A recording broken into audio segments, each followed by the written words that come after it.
Join me this October where I'll be celebrating Halloween. 31 zine reviews in 31 days. Joining me will be my friend Beanie.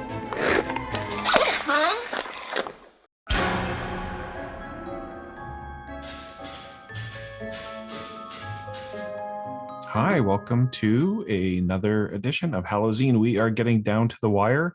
We only have a handful of zines to review. And Beanie, how's it been going? Right on. Okay. Today we are going to be looking at a OSR minimalist game by Lucas Rolim from Brazil, one of the many great Brazilian designers right now. And there's also a second adventure book, Salamander Household, that I'll just do a quick flip through at the end. But for the most part, we're just going to be looking at Pacts and Blades, which is a Markockian fantasy by Lucas. And so let's dive into that. As mentioned, Markockian fantasy, a minimalist sword and witchcraft RPG for short campaigns and quick sessions. Edited by Wayne Canepa, hopefully pronouncing right. So let's read the introduction. Pacts and Blades is a genre-influenced RPG combat and advancement system about slaughtering bizarre monsters from the depths with blades and making pacts with mystical spirits to channel magic. As a minimalist RPG, there are no rule systems for initiative, movement, tracking time, equipment prices. It is up to the judge to determine these things, perhaps with input from the players, and decide how to rule on such things as they arise, as appropriate to each scenario.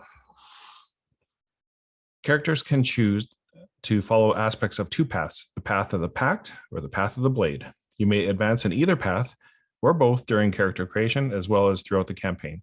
Path advancements will occur as a result of training, role-playing, and as part of adventures. As mentioned, with the advancement are the basis of customizing your character and should occur 2 to 3 times per session. It is up to the judge to give players opportunities for advancement to occur. You begin play with 1 advancement in either path of your choice. See each path for more information. So examples of an advancement. You find a tome describing a new pact with a spirit or a fairy world. So that's a pact advancement. You receive training from an expert mercenary in fighting dirty with daggers. That's a blade advancement. Here is really the crux of this Pacts and Blades system, which is the resolution table here. So it uses a 2d6 to see if you are successful. Easy is 6, average is 9, 12 is hard, and impossible is 15. A task's default reference value, or RV it's referred to later on, is always 3 times its difficulty.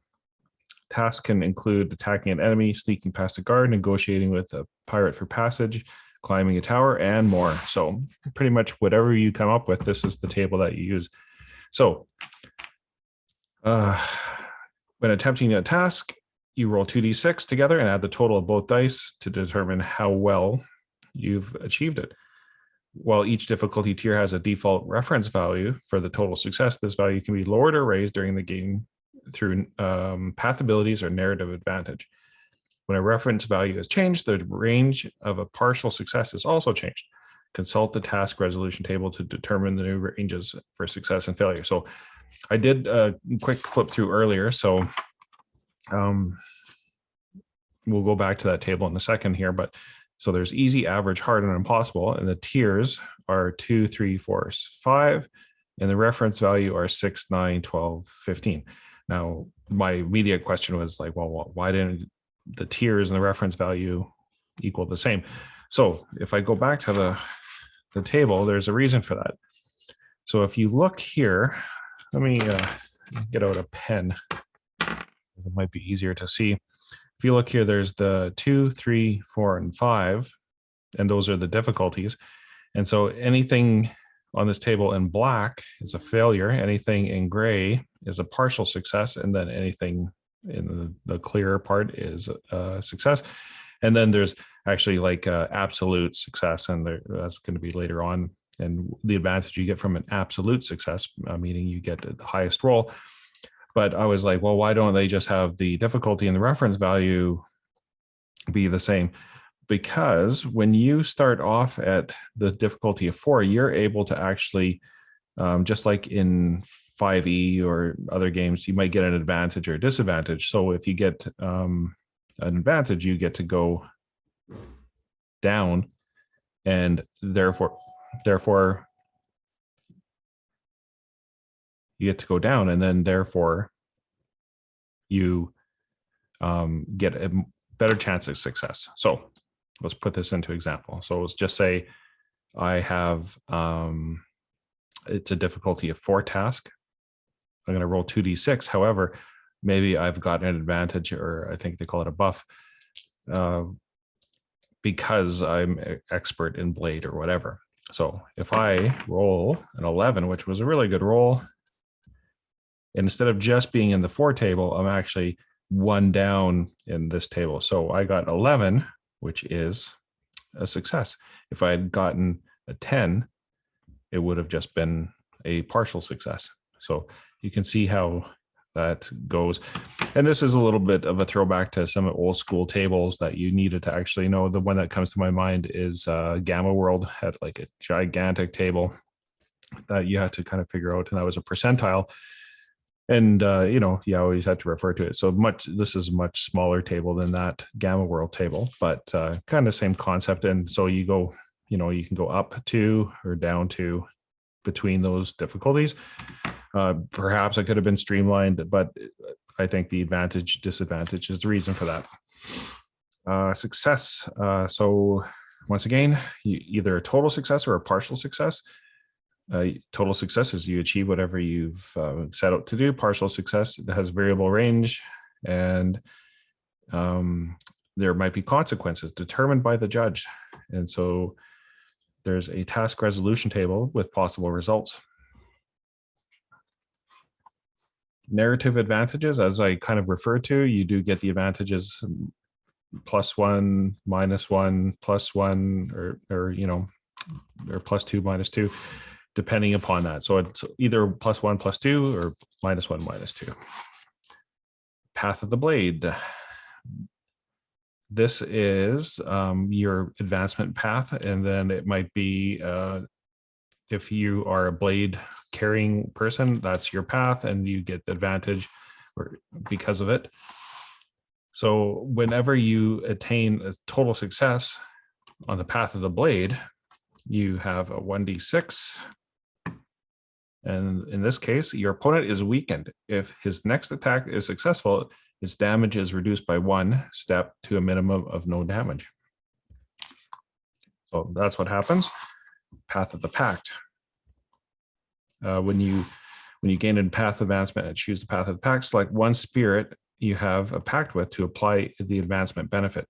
For example, if you choose Salamander, Mortis, the Decrepit, etc., each spirit's pact will have a different value depending on how many times you advance with it. So that pact is partly magic. And so here's how magic works. And I've seen some comments about sometimes minimalist games are so minimal that it puts a lot of strain on a referee. So you probably have to be a little bit of an experienced referee to just kind of go with the flow on this.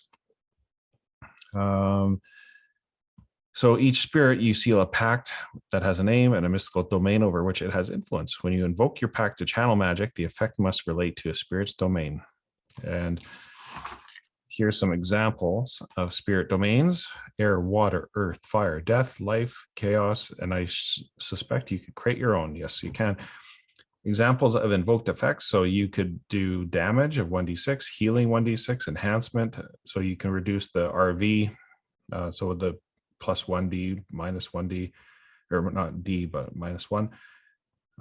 Curse, increase the RV of all targets tasked by 1d3. Whenever you attain total success while making rolls with a Path of Pact, you pull off a special feat. Roll 1d6 on the following chart. So if you do that, it would be you cast your spell with supernatural speed. You may immediately act one more time. Combat is somewhat familiar as the table. You roll 2d6 against the opponent's reference value to hit them, just like any other task. And the characters have a starting difficulty of 2, which works out to RV6. And their difficulty increases by +1 for every 4 combined path advancements they have. For example, a sword 2, Pacts, Salamander Fire, the character would have a difficulty of 3, which would be an RV of 9. So that's the 2 and the 3. That's +5, I believe. And this might be a good time to say, minimalist games, usually best to just like try to do away with the math altogether. If you can do that, it's usually best. Because, you know, I've heard countless times people just hate dealing with the math, and it's just a well-trodden thing to just try to avoid as much math as you can, especially halves. Total success. The attacker adds the effect of a feat to the damage or the effect. Then there's partial success and failure. Partial success as you deal damage to the opponent, but you will suffer a counterattack from your target or any other consequences the judge feels is appropriate instead. If your opponent hits you with a partial success, you will this will not also grant you a counterattack. Your attack does not hit on a failure, and you receive automatic damage from your opponent if you made a melee attack. If the attack was magical effect, the judge decides what happens. And then for damage itself, if the highest die on the attack, so if in this case I had a 8 total, and just say that was a hit, the highest die on my attack was a 6 in this case, so I'd do a severe wound. And anytime that there is a automatic damage, just roll 1d6 and consult the damage table to the left. So I assume if you're falling off a cliff, or you know you failed a climbing roll or something like that, you could figure that out through that table. And then wounds, when you start your character off, this is the other thing that you need to keep track of, is your wounds. So as you go through your character creation, once again, it's divide by 3 and round up, but at least the math is done for you here. So in character creation, I would have 1 light wound, 3, I would have 2 moderate wounds. Oh, bad rolls. And here I would have 1 severe wound. And this would be basically my hit points, health points in this case. So I'd have 1, 2, and 1, and that would be what I was capable of absorbing, so to speak. And whenever you run out of wounds of a particular type, any additional damage you take is instead treated as damage to the next available wounds tier. So if you are out of light wounds and you suffer another light wound, it goes to moderate wound. If you're out of moderate, then it goes to severe. If you run out of severe wounds, your character dies. So I assume if you run out of severe wounds, you are in trouble right off the bat. So even if you have light that you might be able to absorb those, you run out of severe and you're in trouble. Recovering wounds, every time your character is able to rest, you roll 1d6 and you recover the number of wounds from each tier if you generated wounds for a new character with your roll. So just go back to that table. And increasing maximum wounds. After you gain 2 paths advancement, roll 1d6 plus 2. If the result is greater than your character's light wounds, this becomes your new light wounds value. Every 2 additional path advancements you gain, roll 1d6, adding plus 2 for every 2 path advancements. And armor, to add to the combat part of it, is as to the number of wounds in each character's wound tiers. These wounds are consumed first. If you run out of wounds granted by your armor, it is useless. So in the case where I had 2 medium wounds capacity, I would if I wore plate armor, I would be able to take plus 2 to my light wounds, medium, and severe. And then going down to leather, it's plus 1 to all those. And so you could take that off or add to that total as a temporary measure while you're wearing the armor. And that is Pacts and Blades. Art, Axeli Galen Kalai. Sorry, I'm going to mess that one up.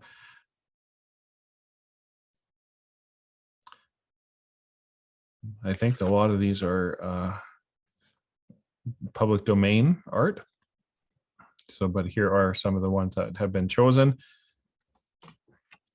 and published by Exalted Funeral. And as mentioned, there's the Salamander Household. I'll just do a quick flip through. Writing by Lucas William and Wayne Canepa is the writing of the bargain cards and editing, and all art is public domain. It's a zine supplement for Pacts and Blades. And so you can use it with the Pacts and Blades system as it is designed, or you could probably adapt it to other OSR systems. So here's chaos creatures, body structure, size, basic type, movement, packs or blades. So there's a D44 table.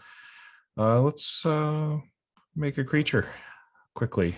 I wasn't planning to, but hey, since we're here, let's see what the body structure is. It is a slimy. Let's see what kind of wounds or size, sorry, giant. And then here's the wounds in brackets, 10, 5, and 3. Basic type. It's a monstrosity. The packs or blades. Oh, I do not have a D4. I just hate D4, so I never have them around. Oh, no, I do. Hold your horses. And it is 32. And their blade is the pact, or sorry, the blade axes. Primary movement, and that is a D8. And so they levitate. This monstrosity giant levitates. Distinctive features, and it's another D44 table. 41, which is extremely obese. Well, of course, that's why they have to levitate. They can't maintain their own weight. And special skills, 41 again. It makes time and your perception extremely low. Here's some alignment points. That's a new feature that I wasn't in the other game.